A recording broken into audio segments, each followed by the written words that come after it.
Gilles Babinet, je suis le coprésident du Conseil national du numérique français.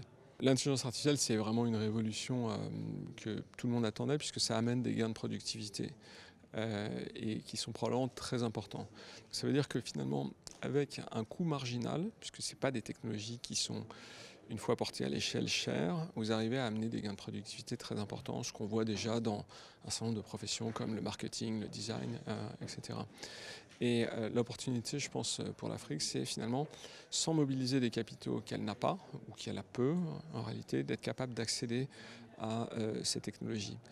L'autre aspect qui me semble important, c'est que c'est essentiellement des technologies qui sont liées à du capital humain.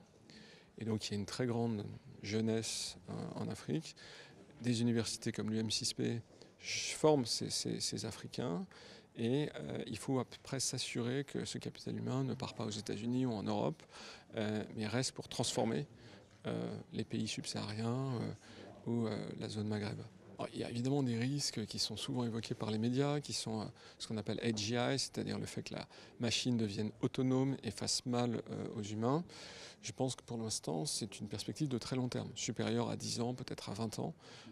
Et encore, on n'est pas certain que ça arrive jamais. Et nous avons le temps d'apprendre à contrôler ces machines pour éviter que ce type de dérapage se produise. L'autre risque, je crois, c'est aussi un risque de concentration des richesses. C'est-à-dire que vous avez des plateformes comme aujourd'hui on l'a avec Google, Amazon, Facebook, Apple, qui deviennent 10 fois plus grosses, 100 fois plus grosses qu'elles le sont aujourd'hui.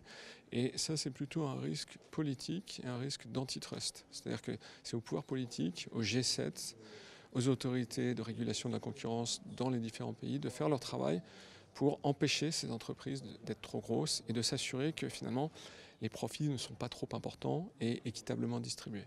Écoutez, c'est plus une question d'ordre philosophique. Je pense que les scientifiques ne sont pas compétents pour l'instant pour répondre à ce sujet. On a après des perceptions personnelles. Personnellement, je ne le pense pas. Je pense que l'homme a probablement une singularité qui va au-delà de sa capacité à calculer, où les machines sont meilleures. Voilà, mais encore une fois, c'est une appréciation personnelle. En perspective, je suis plutôt un optimiste. Je pense que la grande chance que nous avons, c'est que devant nous, il y a une sorte de falaise d'investissement de 3 trilliards par an pour résoudre les problèmes climatiques. Et on ne va pas le faire sans gain de productivité. On a besoin d'avoir des machines très efficaces pour réussir à résoudre cet enjeu. Et donc je pense que c'est une chance finalement d'avoir ces technologies qui émergent au moment même où on a cet enjeu qui nous fait face.